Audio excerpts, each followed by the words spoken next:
Hola, muy buenos días. Soy Rafael Fernández de Castro, soy el director del Centro de Estudios México-Estados Unidos de la Universidad de California en San Diego y me da mucho gusto dar la bienvenida a este webinar, el último que hacemos en el año, en el 2021 con el Comexi y el Universal y otra serie de diarios mexicanos, El Siglo de Torreón, El Siglo de Coahuila, El Siglo de Durango, El Informador de Jalisco, El Imparcial de Hermosillo, El Debate de Sinaloa, el pulso de el debate de Sinaloa, el pulso de San Luis, frontera de Tijuana y crónica de Baja California. Me da mucho gusto dar la bienvenida a Ana Paula Ordorica.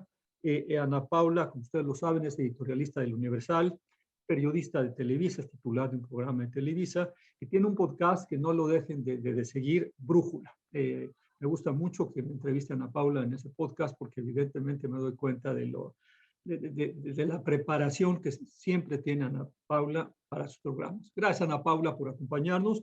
También nos acompaña Ana Pía Taracena. Mucho gusto, Pía. Qué bueno que nos acompañas. Ella, desde luego, está en el Comexi, es profesora de la Universidad Iberoamericana y es una analista internacional reconocida en México. Tiene varias intervenciones en la radio, en la prensa. Ella es, digamos, una conocedora de los Estados Unidos, que me da mucho gusto tenerla con nosotros y amiga de muchísimos años. Y también estará con nosotros en un momento más, se sumará Lila Abed. Ella es la corresponsal de NTN 24, un canal de televisión colombiano y que tiene mucha difusión en toda América Latina. Lila es una conocedora de la relación México-Estados Unidos, vive en Washington desde hace tiempo, ella tiene una maestría en estudios internacionales en Georgetown. Así es que será un lujo tenerla ahorita que se conecte con nosotros. Y en un momento más también estará con nosotros, desde luego, el doctor Sergio Alcocer. Déjenme empezar, Ana Paula y Pía, preguntándoles, vamos a hablar justamente, tratar de hacer un balance de qué fue lo mejor, qué no funcionó durante el primer año de Biden y de AMLO. Por cuestiones, digamos, de los ciclos electorales, a AMLO le tocó gobernar 2 años con Trump y le tocarán gobernar 4 años con con Biden. Ya pasó el primer año y quisiera preguntarte, Ana Paula, en ese primer año de la relación México-Estados Unidos bajo AMLO y bajo Biden, ¿qué es lo mejor y qué es lo peor? Adelante, Ana Paula, por favor, y gracias por aceptar nuestra invitación. Al contrario, gracias Rafa por invitarme a participar en este webinar y un gusto estar aquí con Pía y en unos momentos con Lila. Pues ya sabemos que arrancó un poco tropezada esta relación bilateral con el cambio de Trump a Biden. Yo sí creo que el presidente López Obrador tenía la impresión de que Donald Trump se iba a reelegir, cuando menos así lo mostró habiendo viajado en pleno proceso electoral a Washington. Su primer viaje al extranjero fue para encontrarse con Donald Trump, con quien se ha visto que ha tenido siempre, pues, una buena manera de llevarse, a pesar de lo tenso que pudo haber sido. Porque pues él le había escrito incluso un libro que se llama Oye Trump, en donde hablaba de cómo iba a ser mucho más aguerrido frente al presidente estadounidense que había hablado tan mal de los mexicanos, nos había llamado criminales y lo que ya sabemos desde el día 1 que anunció que se lanzaba por la presidencia de Estados Unidos. Entonces yo creo que tomando en cuenta ese tropiezo al arranque, la tardanza para reconocer el triunfo electoral de Biden, me parece que hay cosas buenas. De hecho, hice una lista y es más larga mi lista de cosas buenas que de cosas malas en este año. El único problema es que de lo malo, pues, ahí está el tema migratorio, la reinstauración de Remain in Mexico, de Quédate en México, y la crisis humanitaria que estamos viendo, en donde simplemente hoy ver las portadas, no nada más de México, de Estados Unidos, con este accidente terrible en Chiapas, en el que murieron más de 50 migrantes indocumentados que iban hacinados en un camión. Entonces, pues tenemos esta restauración de Remain in Mexico, tenemos varios puntos de México en este momento, viviendo un momento sumamente complicado por la cantidad de migrantes que están cruzando nuestro país para tratar de llegar a Estados Unidos. Tenemos carreteras paradas en Puebla, en Michoacán y en Veracruz por estas caravanas migrantes. Ayer llevaba unas imágenes de personas tratándose de subir a los tractocamiones en la autopista de Puebla, y veías los gritos de una mujer desesperada porque los policías pues no los dejan que se suban a los camiones, y veías los gritos desesperados de algunos de estos migrantes. Una mujer me llamó la atención gritándole a los policías, diciéndoles que ellos qué les importaba que ellos se subieran a este camión y se fueran hacia el norte, ¿no? Entonces, pues creo que esa crisis humanitaria es tremenda, y la reinstauración de este programa lo que hace es acrecentarla. Entendemos que no es algo que quería el presidente Biden que se reinstaurara, y que de alguna manera así ocurrió por una orden judicial, pero aún así, pues me parece que México de pronto nos quedamos pues con una legislación o con un mandato judicial de Estados Unidos, y tenemos que acatarlo acá en México. Yo no entendí por qué el gobierno mexicano lo aceptó. Cuando Trump era presidente, lo aceptamos porque nos puso una condicionante de aranceles. Si no hacíamos el trabajo migratorio, nos ponían aranceles comerciales. Entonces, no le quedó de otra. Ahorita no veo cuál fue la negociación. Dicen que para hacerlo un poco más humanitario, me parece que está complicado. De lo negativo, pues los apoyos que ha dado de alguna manera el presidente López Obrador a países como Cuba, explícitamente, Nicaragua y Venezuela, al no condenar lo que está pasando en sus países cuando ha surgido la oportunidad. Y en ese sentido, pues sabemos que al presidente Biden le importa mucho reforzar el mensaje de la importancia de la democracia. Ayer y antier tuvo su cumbre de la democracia, jueves y viernes, ayer y hoy, su cumbre de la democracia, y el presidente López Obrador no atendió. Se fue hasta Bolsonaro a la cumbre, y el presidente López Obrador no se presentó en esta cumbre virtual, que no hay nada más sencillo que poder estar en algo virtual. No estuvo él, no estuvo el canciller, mandó a el embajador Esteban Moctezuma. Y la reforma energética, que creo que eso podemos hablar de manera más extensa, eso es lo que encuentro malo. Lo bueno es que se llevó a cabo el encuentro bilateral entre Joe Biden y López Obrador en el marco de la cumbre de los tres amigos, de la cumbre de los líderes de Norteamérica, que creo que ahí podríamos también entrar en unos momentos a desmenuzar lo que se acordó y lo que estamos viendo post esta cumbre. Lo bueno, creo la demanda que presentó la Cancillería a los productores de armamento en los Estados Unidos, porque creo que es un tema en donde está alineado el presidente López Obrador y el presidente Biden en el control de armas en Estados Unidos.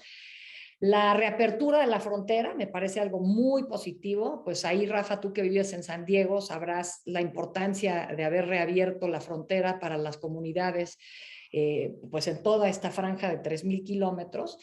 Y como cereza al final del pastel, diría lo que ocurrió ayer, este programa Artemisa, al que se unió México para apoyar a Estados Unidos en sus proyectos de la NASA y en los proyectos para enviar una misión al espacio.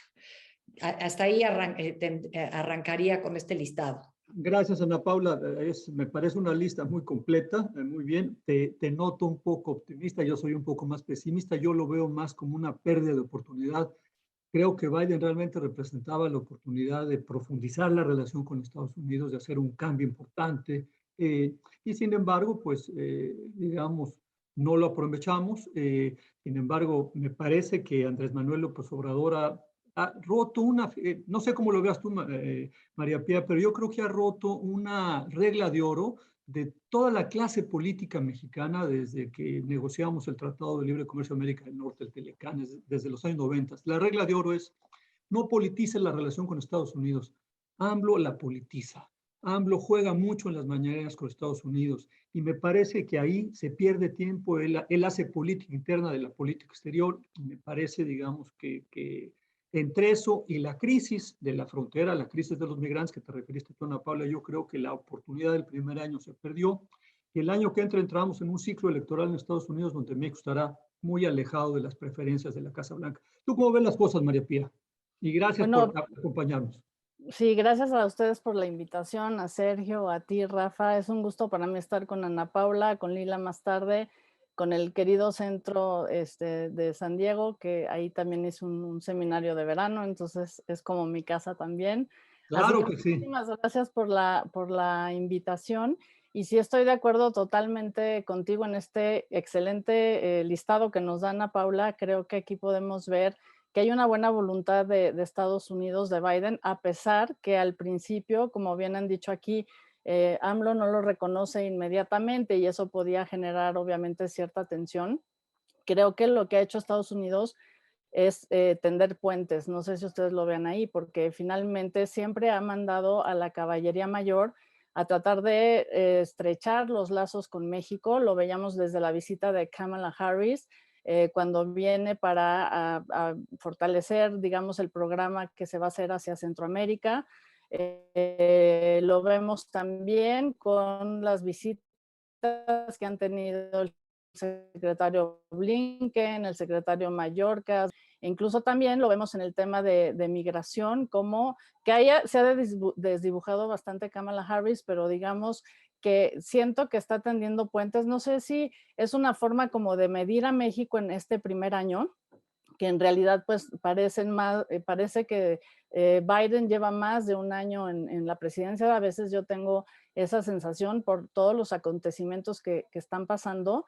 Y bueno, creo que la prueba de fuego va a ser el año que entra, cuando todas estas cuestiones se vayan resolviendo, ¿no? De cómo van a ir aterrizando todos estos programas, memorándums, acuerdos, entendimientos que se están firmando a nivel bilateral, pero que significaron en este año un rescate, un intento de rescate de la relación bilateral institucionalizada, y que no parecía así que era en la era de Donald Trump, que era una relación bilateral más centrada como en las relaciones del yerno con funcionarios mexicanos, ¿no?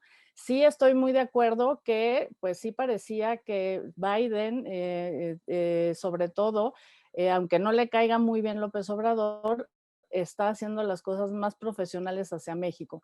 Ahora, del otro lado, pues sí hay mucha cola que le pisen al gobierno mexicano, por decirlo así, porque bueno, sí cerró filas con Donald Trump, el presidente mexicano va en campaña a Estados Unidos, ese fue un mensaje muy fuerte para los demócratas. Bien lo mencionabas tú ahorita, que pues era algo que nunca se había hecho. México siempre se había mantenido neutral en tiempos electorales en Estados Unidos, y aquí se decantó el gobierno actual por la continuidad de Donald Trump. Eso no pasó, y entonces digamos que creo que lo que salva un poco la relación desde el lado de México es la actividad que el canciller Marcelo Ebrard tiene frente a la relación bilateral. Sí estoy de acuerdo que en esta cumbre de la democracia mandan al embajador que justo estaba hablando como a esta hora, porque eran como a las 10:45, que iba a mandar su mensaje en el bloque, además muy interesante, donde estaba el presidente de Botswana, por ejemplo, no está en el bloque con los demás presidentes latinoamericanos.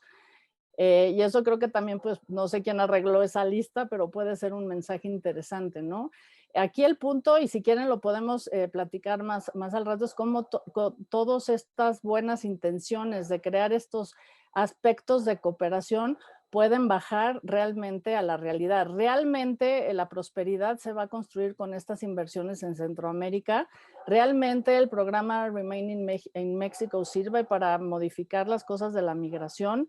Parece que no, y creo que finalmente son formas sutiles que tiene el gobierno de Estados Unidos también de marcar una presión en otro estilo totalmente diferente a del Donald Trump, que era mucho más agresivo y bombástico, pero sobre todo para decirle a México de qué lado quiere y cómo quiere Estados Unidos que México vaya resolviendo no solo sus problemas internos, sino también de la región, ¿no? Pero bueno, de todas maneras creo que hay buenas intenciones bilaterales, y estoy totalmente de acuerdo también que el tema del tráfico de armas, que incluso hace que mencionen o nominen al canciller Ebrard para un reconocimiento, creo que va a ser muy importante. A ver si eso no lo lanza el Premio Nobel de la Paz, ¿no? Entonces creo que ellos están haciendo muy bien ese lobby con Estados Unidos. Creo que un punto importante también es la cooperación en la pandemia.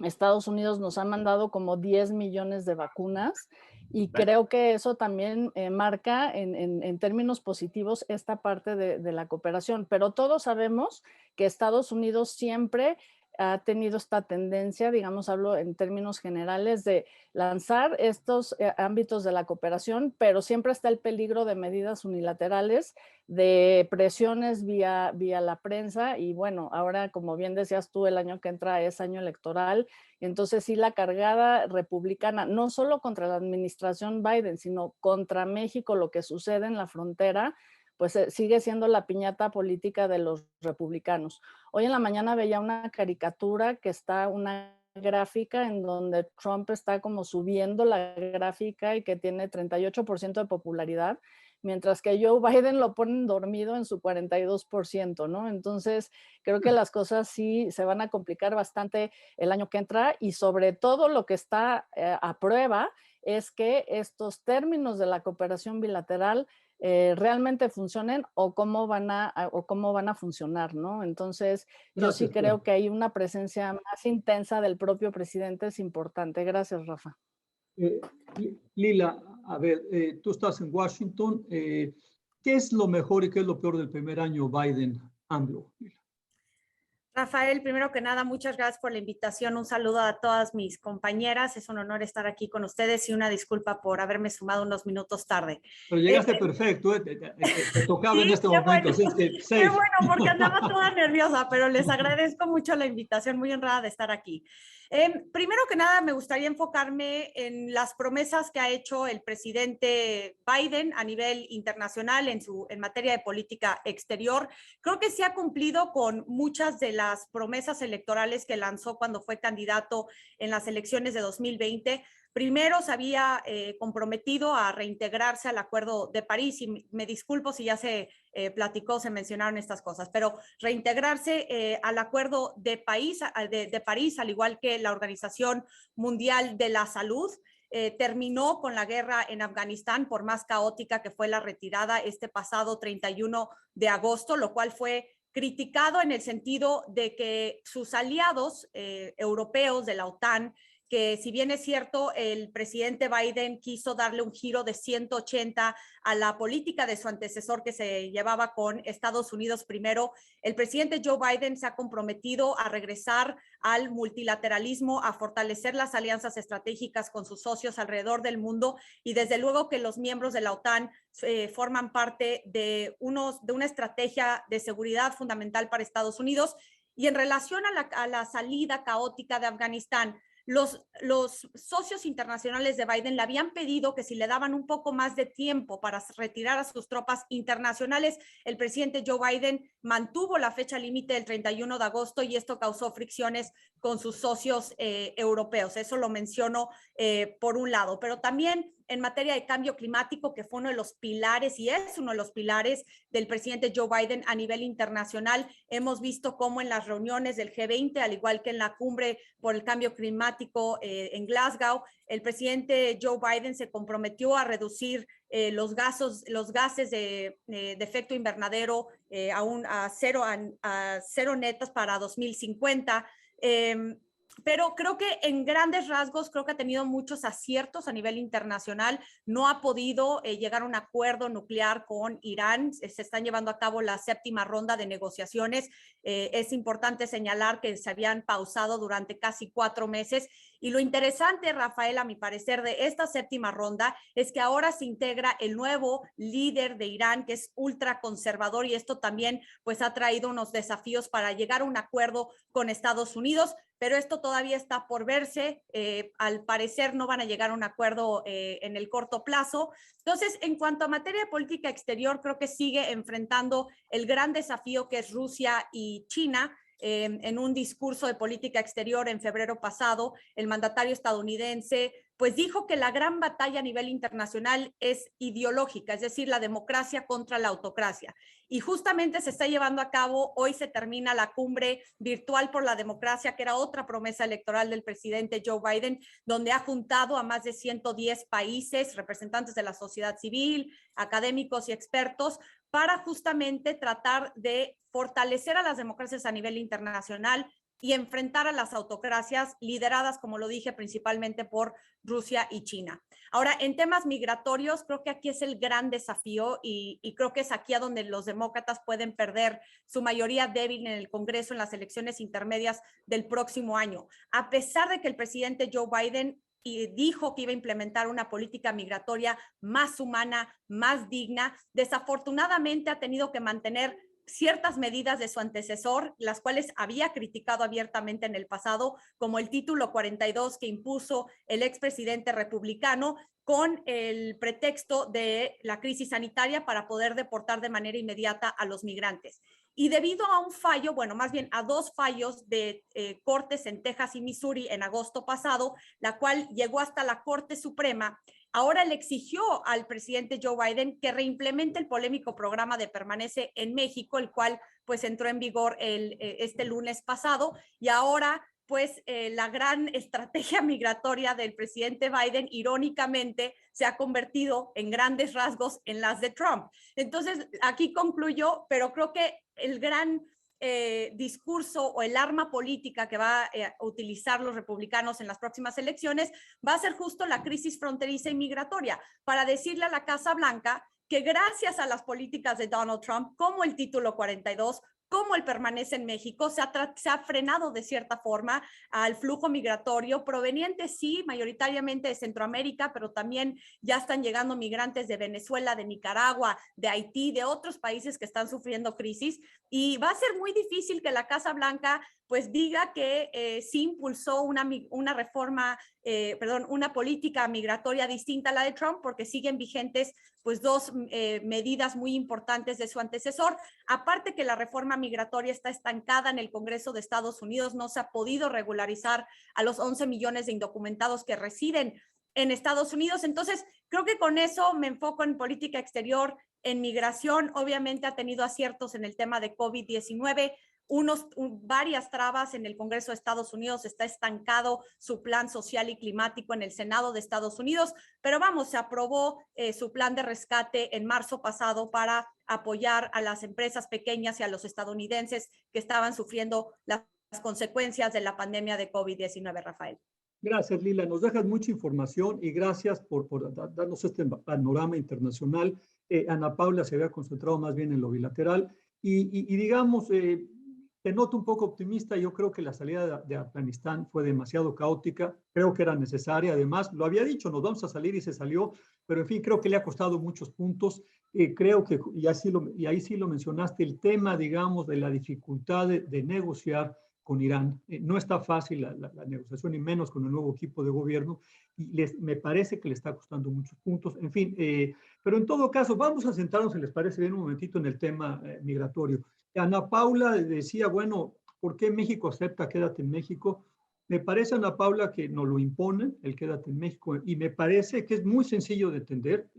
Es quédate en México porque demostró ser muy disuasivo para que no llegaran los centroamericanos. Es decir, cuando nos regresaron en el verano de 2019 a casi 70,000 personas, la mayoría familias centroamericanas, y cuando se dieron cuenta que la mayoría de ellos se fueron a sus lugares de origen porque no querían estar en las ciudades fronterizas mexicanas, me parece que ahora que una corte le dice a Biden, reinstálalo, pues quien queda en la administración Biden, digamos, quien está manejando el tema migratorio son gentes duras, son gentes no muy pro migración, gentes que primero les interesa la elección de noviembre del año que entra.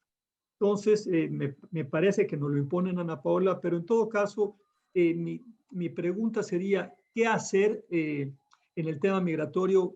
¿Qué salidas tiene México? Ha insistido México en llevar desarrollo a Centroamérica, pero yo te diría, el accidente que acabas de narrar en Chiapas me parece terrible. Sigue habiendo una crisis humanitaria enorme, no solamente en la frontera mexicana, sino en todas las rutas transmigrantes.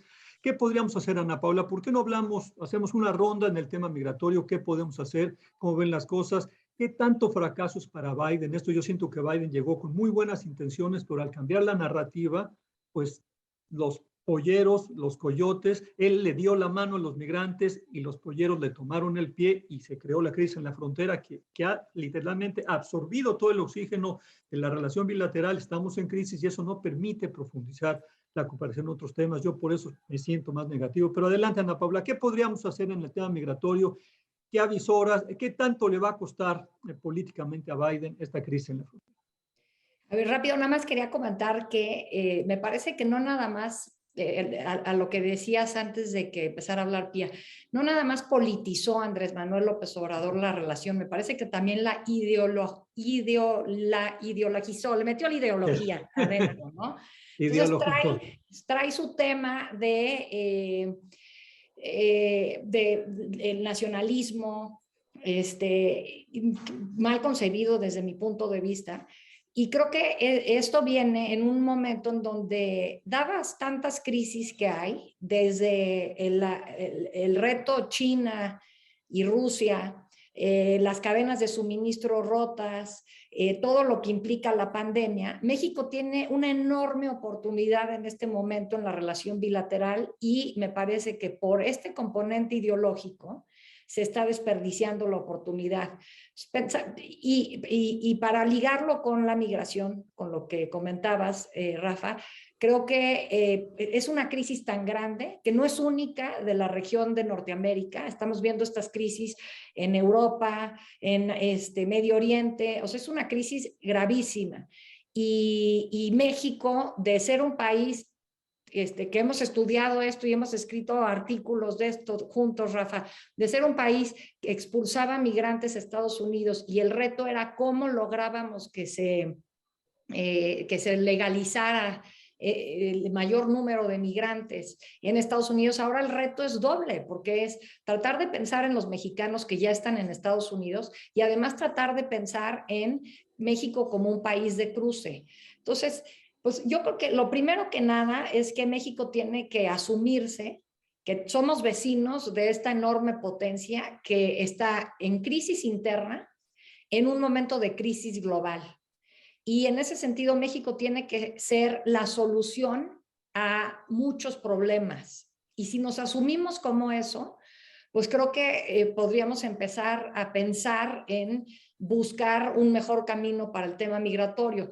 Yo creo que no es lógico, no es congruente que el presidente López Obrador viaje a Estados Unidos, se encuentre con Biden, le diga que quiere que se legalicen 11 millones de mexicanos que están allá y luego esta semana lo invitan a la cumbre por la democracia y no atiende. No puedes tú estar pidiendo por un lado y no dando de lo más elemental, que era atender y darle la importancia a esto, porque Biden lleva con este tema de promover la democracia, pues todo lo que lleva desde campaña hasta la fecha, porque sabe que es el gran problema que enfrenta Estados Unidos, porque estos instintos de atacar la democracia no nada más están fuera de Estados Unidos, están dentro de Estados Unidos. La amenaza del 6 de enero, esta irrupción dentro del Capitolio y fuera del Capitolio, y esta idea de que la elección que lo llevó a él a la Casa Blanca fue fraudulenta, se la creen más de 2 de cada 3 republicanos. Ese es el gran reto para Biden y el presidente de México no lo apoya. Entonces, ¿cómo pretenden que México se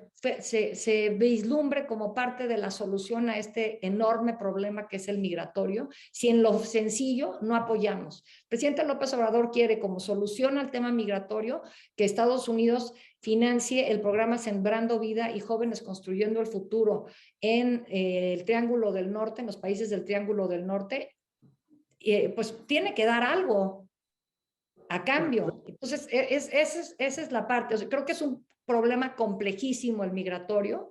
Creo que sí, evidentemente, hay que atacar, como dice el presidente López Obrador, y lo dice Biden y lo dice Kamala Harris, la migración desde sus orígenes, para que deje de existir este factor de expulsión. Pero para lograr eso, México tiene que ponerse las pilas. No podemos estar con la ideología y nada más estirando la mano, dame vacunas y legaliza a mis indocumentados, ¿no? A ver, ya que estoy, por ahí mencionaron a Kamala Harris, ya que estoy con tres analistas, ¿qué les parece el papel de Kamala Harris? A mí me parece, digamos, que cuando vino a México en esa difícil visita, porque era 2 días después de la elección que todo el mundo decía que nos iba a venir a corregir la plana, y al contrario, fue una muy buena visita, creo que se entendieron muy bien ella y Andrés Manuel López Obrador. Pero en todo caso, yo estoy un poco decepcionado de Kamala. Supuestamente ella va a manejar el tema del desarrollo centroamericano y no la veo apareciendo. Pero les pregunto a ustedes, ¿cómo ven como analistas, como mujeres, cómo ven el tema de esta, pues, primera mujer vicepresidenta, minoría doble, mujer y descendiente de una mujer de la India y de un jamaiquino? ¿Cómo ven su papel de ella? A mí me parece que le ha faltado pues garra en estos temas, pero no sé cómo lo veas tú, Pía, cómo lo veas tú, Lila. Y otro tema, Ana Paula hablaba del papel de México en el mundo de la responsabilidad global de México, y a mí me parece, digamos, que si algo tiene claro Biden es el quererla llevar bien con el vecindario, con Canadá y con México. Y me parece que eso es lo que no ha aprovechado México. Eso es porque Biden tiene muy claro, el problema es China, no es México, no es Canadá. Él quiere salirse de Afganistán para entrar a China, pero en todo caso, ¿cómo ves tú las cosas, Pía Taracena? Y luego vamos contigo, Lila. Adelante, Bueno, yo Pía. empezaría por esta última parte que estás planteando para vincularlo con el análisis que hacía Ana Paula. Y bueno, sí, lo decía yo en el bloque anterior, que obviamente México no ha estado aprovechando estos puentes que está tejiendo Estados Unidos hacia México, ¿no? Incluso lo veíamos en estas visitas que no hay un intercambio parejo en términos del nivel de los secretarios que se encuentran y ese tipo de cosas que sí pesa también en la relación México-Estados Unidos, aunque tenemos un embajador, Ken Salazar, pues bastante activo, ¿no? Entonces, lo que pasa es que México siempre está como en partido en sus dos mundos, eso lo podemos ver como desde el porfiriato, que tiene un discurso hacia Estados Unidos y una actitud hacia Estados Unidos. Sí nos queda claro que la presencia del presidente en estos foros debe ser más importante. Por ejemplo, no solo no va a la cumbre de la democracia, sino cuando va a Estados Unidos no se ha reunido en persona, digámoslo así, con las comunidades mexicano-americanas. Entonces sí hay un descuido, por ejemplo, hasta cierto punto del propio presidente de la persona a mantener esa relación bilateral, la deja todo demasiado cargada en las manos del canciller Ebrard, que está aprovechando muy bien esa situación. Y luego yo creo que también debe de haber un cambio de enfoque en cómo se vea desde México el tema de la migración, que se debe de ver más integral y más regional. Estaba viendo, por ejemplo, algunos datos que son bien interesantes. Hay como 70,000 migrantes en la lista de espera, que son parte como de lo que nos va a venir con el programa, el reactivo del Remain in Mexico. Y, por ejemplo, según un track de la Universidad de Siracusa, que se me hace muy interesante, para las solicitudes de los mexicanos que buscan refugio en Estados Unidos, por ejemplo, entre julio y septiembre del 21 hubo 42,000 y pico y solo 36,000 fueron negadas y 7,000 aceptadas. ¿Qué quiere decir esto? Que a pesar que Estados Unidos pueda tener la buena intención y haya un seguimiento de la política de Trump con Biden, no están aceptando a todos los que están pidiendo obviamente refugio y asilo y ni los van a aceptar. Y en ese sentido, pues México tiene un grave problema. Estaba diciendo Alejandro Encinas el otro día que han incrementado, hay 130,000 peticiones de asilo en México.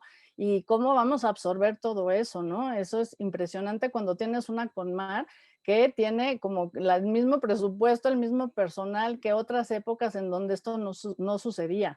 Y sí creo que México tiene que identificarse de manera diferente con el problema migratorio, porque ahora es un problema regionalizado y que eso va a resultar que México va a tener que absorber a todos estos migrantes y no creo que tenga ni las capacidades desde el Estado ni las ganas de ver cómo va a tener a todas estas personas en México que no van a poder entrar a Estados Unidos y que eso se va a volver también un problema interno. Creo que México sí va a tener desde la sociedad hasta el gobierno que cambiar desde la mentalidad de cómo nos llevamos con ellos hasta cómo los vamos a absorber. Entonces, sí, creo que es muy interesante porque en esta relación bilateral tan compleja, decíamos mucho en los 80, en los 90, que había que entender que lo que pasaba en México afectaba a Estados Unidos y viceversa. Creo que ahorita sí es un momento en que eso, obviamente, en el tema de migración se está dejando ver, ¿no? Y en cuanto al tema de Kamala Harris, que decía, pues sí suena a decepción. Yo todavía no me quiero decepcionar, porque sí les quiero recordar que solo lleva un año esta administración,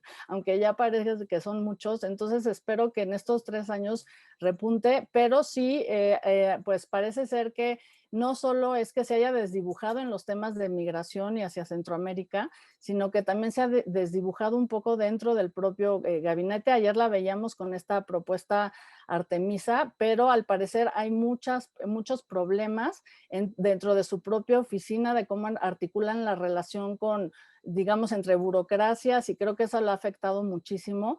Y creo que, bueno, también al parecer, pues no le pareció mucho que le indilgaran un tema tan complejo como la relación con México en los temas de migración y de la relación con Centroamérica, ¿no? Entonces, yo espero que sí, como que no encuentra su camino, y espero que, bueno, sí retome, porque había muchas esperanzas en ella. Puede ser un liderazgo importante del Partido Demócrata, que espero que no se pierda, e insisto, faltan 3 años, entonces le puede dar la vuelta a la tortilla todavía a Kamala Harris, Rafa. Esperamos que sí. Ya está con nosotros el doctor Sergio Alcocer. Ahorita te pedimos un comentario, Sergio. Lila y Ana Paula, en el tema de Kamala, ¿cómo se sienten ustedes? Sí, Rafael, si me permites a mí nada más regresar un segundo al tema de la migración. Yo tengo una lectura un poco diferente. A mí me toca cubrir la Casa Blanca todos los días y he estado ahí presente, escuchando las distintas conversaciones. Y fíjate, creo, Rafael, que Andrés Manuel jugó bien sus cartas. A diferencia de 2019, cuando el expresidente Donald Trump le lanzó la amenaza a México de que si no frenaba la migración, le iba a imponer un arancel a todas sus importaciones que llegaban a México, a Estados Unidos, perdón. México tuvo que responder de manera inmediata, utilizar el permanece en México, y se impuso. Esta segunda vuelta, sí, México lo aceptó. A mi parecer es muy claro por qué. Porque el presidente López Obrador, una y otra vez, desde que llegó Biden a la Casa Blanca, le ha pedido que por favor expanda sus 2 programas, Sembrando Vida y Jóvenes Construyendo el Futuro. Se lo dijo en la llamada que tuvo con Biden, luego se lo dijo en una cumbre sobre cambio climático, le mandó una carta a Biden pidiéndole por favor que le ayudara con estos 2 programas, y finalmente se anuncia en esta cumbre trilateral entre México, Estados Unidos y Canadá que el presidente Joe Biden sí le va a ampliar sus 2 programas. ¿Qué está haciendo México a cambio? Aceptando el permanece en México, pero sí bajo condiciones que negoció el gobierno de México con la Casa Blanca durante meses, entre ellas que los migrantes ahora cuenten con asesoría legal, vacunación contra COVID-19, atención médica, que se les procese más rápido sus casos en Estados Unidos, que se otorgue fondos a organismos internacionales y a albergues que atienden a los migrantes en México.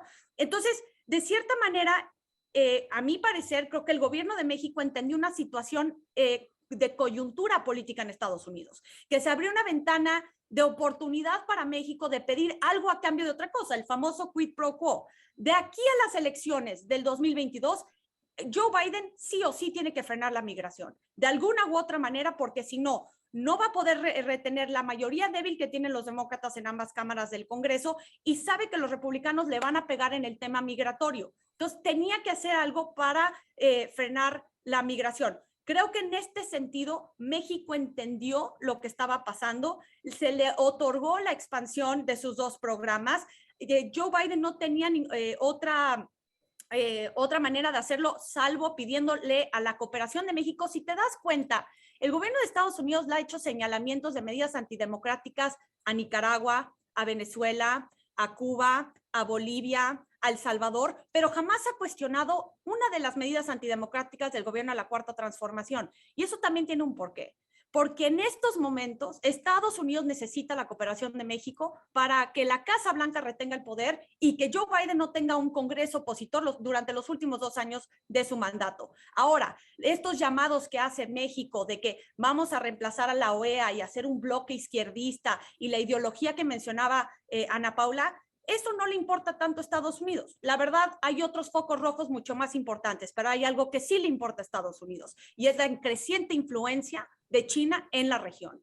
Eso sí le importa. La participación de Xi Jinping en la CELAC, a mi parecer, fue el foco más rojo, más allá de que se iban a reemplazar a la OEA o no. Lo que sí le importa es que China ya no expanda su influencia, sus inversiones en regiones de desarrollo. Ahora, pasando al tema de Kamala Harris, sí, está enfrentando una aprobación del 28%, es uno de los niveles más bajos de los últimos 7 vicepresidentes de la historia reciente de Estados Unidos, pero el papel del vicepresidente en sí es apoyar al presidente, no es un papel que digas fundamental en el sentido que sea protagónico, es más bien de apoyo al presidente. Ahora, es sumamente importante porque es la segunda al mando al cargo, se vio que el presidente Joe Biden le transfirió el poder durante casi 2 horas cuando tuvo que hacerse una colonoscopía en el hospital. Entonces vimos la importancia de Kamala Harris en ese momento, pero creo que a donde ha sido clave, y creo que no le han puesto suficiente atención, es que Kamala Harris tiene el voto de desempate en el Senado y en el Congreso de Estados Unidos. En el Senado ha tenido el récord de mayor votos de desempate en la historia reciente de la Cámara Alta de Estados Unidos. Hasta el momento van 15 votos de desempate por parte de Kamala Harris, que ha permitido que las iniciativas y las leyes prioritarias del Partido Demócrata se aprueben en la Cámara Alta. Esa es la importancia que ha tenido Kamala Harris, pero no lo ha comunicado bien la Casa Blanca. Sí hay problemas internos de su equipo, renunció su secretaria de Comunicaciones, Etienne, hace un par de semanas. Hay conflictos internos entre el equipo de Biden y el de Harris. Y también es que Biden le entregó una tarea imposible de solucionar. Las causas fundamentales de la migración, que fue el mismo portafolio que tuvo Biden con Obama en su momento. Entonces, creo que eso en sí fue un momento muy complicado y creo que el talón de Aquiles para la vicepresidenta fue en Guatemala, con el presidente de Guatemala, cuando le dijo a los migrantes que no fueran a Estados Unidos. Es ahí a donde los republicanos y muchos críticos en Estados Unidos le empezaron a pegar a Kamala Harris, pero creo que ha hecho un rol relativamente bueno y creo que donde tienen que comunicar su éxito ha sido en el Senado. Me parece impecable tu análisis del quid pro quo de AMLO con Biden en el tema migratorio, me parece que así es. En lo que no estaría muy de acuerdo, te veo un poquito optimista en el tema que le negociamos a Estados Unidos y que va a haber medidas más humanitarias para los migrantes en las ciudades de la frontera. Te digo una cosa, Lila, a los migrantes aquí en la frontera están dejados a la mano de Dios. En el primer Quédate en México, el gobierno federal no puso nada, más que 2 albergues, sí hay que decirlo, 2 albergues federales que hay, uno en Tijuana, que está funcionando muy bien, y otro en Ciudad Juárez, pero fuera de eso no pusieron nada. El gobierno se lava las manos. Sergio Alcocer, antes de pasar la palabra a Ana Paula Ordorica para que reaccione con lo de Kamala, ¿qué comentario nos haces? Por cierto, hay una pregunta de Mónica Lugo, esperamos más preguntas. Mónica Lugo nos pregunta, y me imagino, Ana Paula, que querrás responder eso, ¿cómo ve Estados Unidos la reforma eléctrica en México? Pero adelante, Sergio, bienvenido. Primero, muchas gracias, perdón por reunirme tarde, pero en un compromiso no me lo permitía, pero bueno, de lo que he escuchado, coincido en lo general, tocando el tema de Kamala Harris. Yo creo que nadie le pidió que resolviera el problema de la migración. Yo creo que ese fue un error de origen de la administración Biden, de plantear que iba a resolver el problema de la migración. El tema de la migración se administra, se gestiona, no es precisamente el mejor término para los canadienses, pero es el mejor término que podemos encontrar entre Estados Unidos y México. Y bueno, pues hay que atender las causas y eventualmente se resolverán, eventualmente cuando 20, 30, 50 años, no lo sé, pero no se va a resolver en el corto plazo. Y creo que ahí empezó mal la Casa Blanca, planteándole la intencionalidad a Kamala que debería de resolverlo. Sin embargo, si bien coincido con lo que dice Lila, hay un aspecto que es muy importante, que es la edad del presidente Biden. Entonces, la pregunta es, ¿va a volver a competir dentro de 3 años con una edad muy avanzada? ¿O será la candidata natural del Partido Demócrata, la actual vicepresidente de los Estados Unidos. Entonces, sí, lo que haga el actual vicepresidente tiene un peso distinto de lo que había tenido en otros momentos por el hecho de que puede convertirse de facto en la candidata natural del Partido Demócrata. Coincido con el análisis que se hace sobre la relación del presidente López Obrador y el presidente Biden. Creo que le ha tomado una buena medida al presidente Biden en cuanto al tema de la migración, que no se la pudo tomar con el presidente Trump, claramente. Entonces, creo que se siente incluso más cómodo con el presidente Biden por la posibilidad de controlar la relación a través de la amenaza de la migración. Sin embargo, esto puede acabar el próximo año si es que el Congreso de los Estados Unidos cambia al Partido Republicano.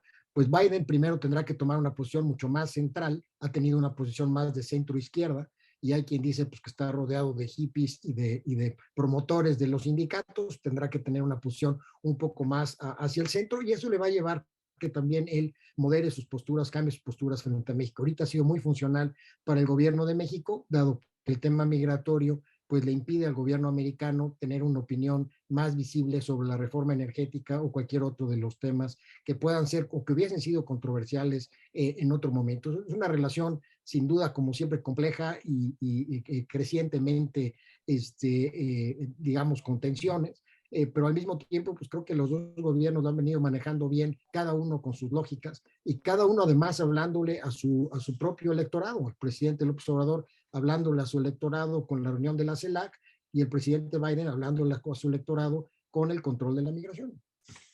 Adelante, Ana Paula. Gracias, Rafa. Hola, Sergio. Estaba ahí también respondiendo Lo vi, gracias. Pero bueno, yo creo que Kamala Harris, pues me parece que se habla que hay algunos desencuentros entre ella y Biden. Me parece que quizás ella le gustaban más otros temas que el tenerse que hacer cargo. Un poco siento que Biden le ha dado a Kamala lo que Obama le dio a Biden en su momento, encargarse de la relación con América Latina. Y en un momento pues muy complicado. Yo no sé qué tanto a Kamala le gusta el tema de los migrantes, lo debe de conocer, porque siendo ella de California, lo debe de entender pues, de alguna manera, pero no sé qué tanto sea algo que le atraiga. Pero pues es lo que le ha encargado el presidente López Obrador y digo, el presidente Biden, y en eso tiene que enfocarse ella. Parece que ha hecho lo que ha podido, no ha hecho una labor así que digas o sea, ¿qué está destacando de todo esto? Tampoco lo veo pues como algo tan trascendente, ¿no? Lo que siento en el caso de Estados Unidos, que cuando ellos dicen que se van a comprometer en una labor pensada en más apoyo a los migrantes y a sus derechos humanos para que México acepte el Remain in Mexico, me parece que pues no sé si creerlo. O sea, yo siento que ahorita que tuvieron la cumbre de los líderes, en donde el documento final que dan a conocer arranca hablando de un plan conjunto para enfrentar la pandemia, por ejemplo, y a las 2 semanas, en estos días, Estados Unidos ya emitió una alerta de no viajes a México por cómo está el COVID en México. Entonces digo, pues, ¿dónde quedó ese plan conjunto para enfrentar la pandemia, no? Si al ratito van a estar actuando así. Entonces, siento que hay mucho bla, bla, bla en estos encuentros entre los presidentes.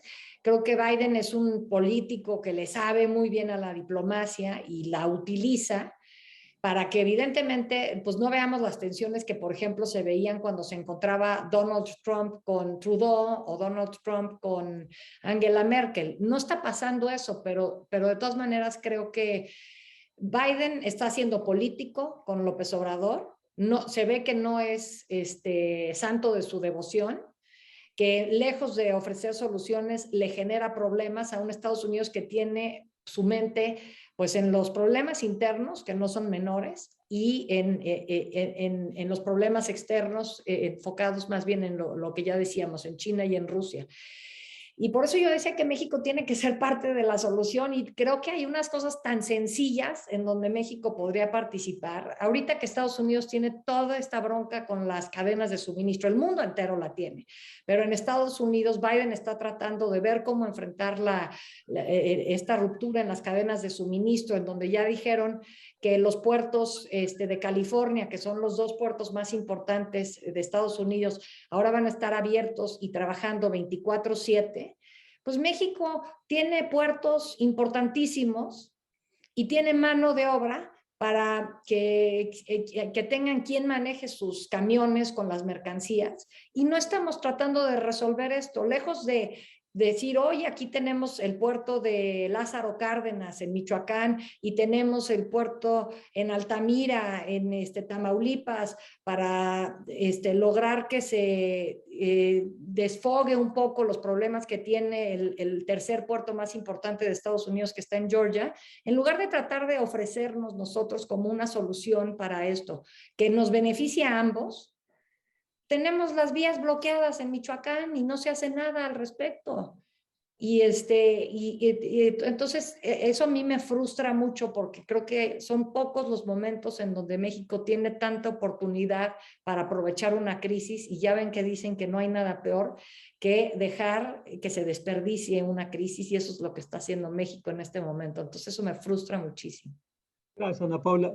Con 3 analistas como ustedes, el tiempo está volando, tenemos 8 minutos para acabar.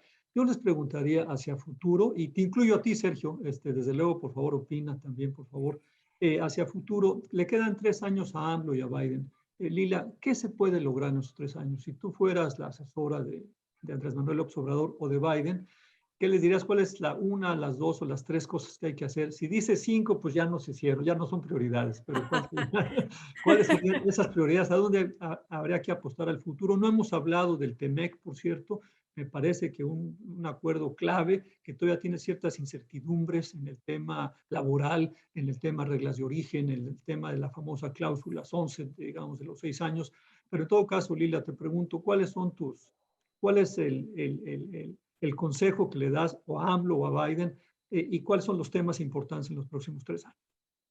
Sí, pues yo creo que primero, justamente acabas de mencionar el TEMEC, ¿no? Estamos en una época de recuperación económica en donde vemos que cada vez más los precios están aumentando alrededor del mundo, los cuellos de botella en las cadenas de suministro globales.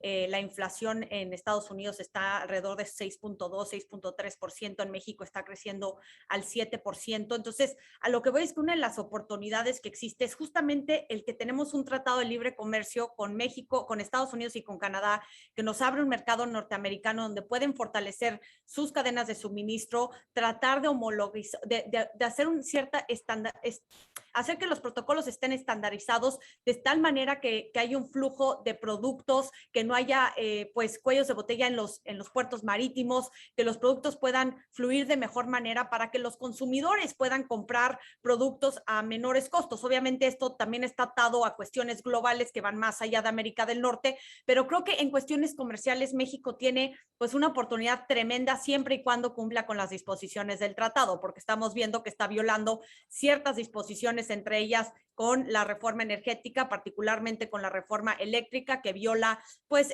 los capítulos ambientales de inversiones, de competitividad, pero también con los derechos laborales que mencionaste, Rafael. Eso ha sido uno de los temas fundamentales para los demócratas, no solamente para Biden, sino que para todo el Partido Demócrata, debido a que están apoyados por sindicatos. El AFL-CIO es uno de los patrocinadores del TEMEC debido a que se integró el capítulo laboral y ya han habido varios señalamientos por parte de la representante comercial Catherine Tai a empresas operando en México que no están cumpliendo con los nuevos requisitos de derechos laborales y que ahora con el panel de respuesta rápida se pueden desahogar las demandas de manera muy rápida y pueden tener consecuencias graves para las empresas que están operando en México, pero creo que el TEMEC es sumamente importante. Por otro lado está la migración. Todos lo ven como un tema de conflicto. Sí lo es, yo creo, sinceramente lo creo. Estoy de acuerdo contigo, Rafael. Vamos a ver, todo se va a traducir en cuánto apoyo le dé Estados Unidos con el dinero que le otorgue. ¿no? A los organismos internacionales, a los albergues, a ver si le cumple a las cuestiones que planteó México, al igual que vamos a ver cuánto se va a invertir en Sembrando Vida y en Jóvenes Construyendo un Futuro para expandirlo. Ahí es donde vamos a ver qué tan fuerte es el apoyo de Biden a la cooperación de México para frenar el flujo migratorio. Pero creo, sinceramente, que México jugó bien sus cartas, a diferencia que cuando estaba Donald Trump. Y tercero, creo que una de las cuestiones que se puede hacer, si lo sabe aprovechar México, es que se aprobó el plan de infraestructura del gobierno de Biden. Y en México se tienen que modernizar muchísimos puertos fronterizos, mucha de la infraestructura de México. Creo que se pueden hacer muchos trabajos, muchos proyectos en conjunto con el gobierno de Estados Unidos, en donde también se están haciendo modernizaciones de las aduanas, de las fronteras, y creo que México podría aprovechar esto como una oportunidad también para modernizar su propia infraestructura en México. Gracias, Lila. Adelante, Pia. Bueno, yo pediría que sí nos enseñaran a aterrizar más las cosas que han prometido. Por ejemplo, en el tema del TEMEC, ponen un punto con la lucha contra el trabajo forzoso para prohibir importaciones de productos hechos por estos trabajos forzados, ¿no? Entonces yo creo que en esas sutilezas debería de haber un avance para que las sociedades realmente sintamos que no solo quedan en el papel estas buenas intenciones en estos temas tan delicados, también como la tala de árboles o la tala de la pesca ilegal. Hay muchos temas que están en la agenda bilateral y trilateral que de verdad se deben de aterrizar en algo, y sobre todo yo le pediría también en un segundo punto, pues mejor coordinación en los temas de la seguridad entre ambos países, también marcados en estos entendimientos bicentenarios que proponen para una mejor coordinación en el sentido de el control del narcotráfico, del crimen organizado, que es un problema muy fuerte para México. O sea, no solo que nos vean que estamos cooperando, digamos, entre comillas, en materia obviamente de migración, sino que esta ala tan delicada, tan descoordinada, en donde la confianza bilateral se ha roto bastante, pues sí salga adelante, ¿no? Reforzar los términos de la cooperación en materia de seguridad creo que es muy importante, ¿no? Eso creo que yo también pediría, por ejemplo, en términos como cómo puede México fortalecer todo su sistema de justicia para que funcione mejor la seguridad, la ciberseguridad, perdón, que también es un tema muy importante, y ya que lo vincularon también a la seguridad de la salud pública, pues cómo hacer una mejor cooperación para mejorar estos términos en tiempos como de pandemia, ¿no? Entonces, para mí, seguridad y estas sutilezas de los acuerdos como TEMEC sería en donde yo les pediría más acción, pero que realmente bajen estas ideas que son muy buenas a cambiar, a transformar la vida de las personas. Creo que ahí hay mucho que hacer, ¿no? Y sobre todo que México utilice más la herramienta de lobby para evitar, por ejemplo, hacia el Congreso, que nos impongan estas medidas unilaterales, por decirlo así, en términos de lo que se sale del acuerdo del TEMEC o de los intereses propios de Estados Unidos. Estaba pensando más en este caso de los coches, de la industria automotriz eléctrica, que está vinculada con la idea de la economía verde de Joe Biden. Y a México le pediría que reforzara más su coordinación con Canadá. A veces se nos olvida que Canadá está ahí. Creo que es muy importante, ya que somos socios y también amigos, y que no solo queden reuniones como la de las 3 amigas o en la cumbre trilateral, sino que realmente juntemos intereses para poder presionar más a Estados Unidos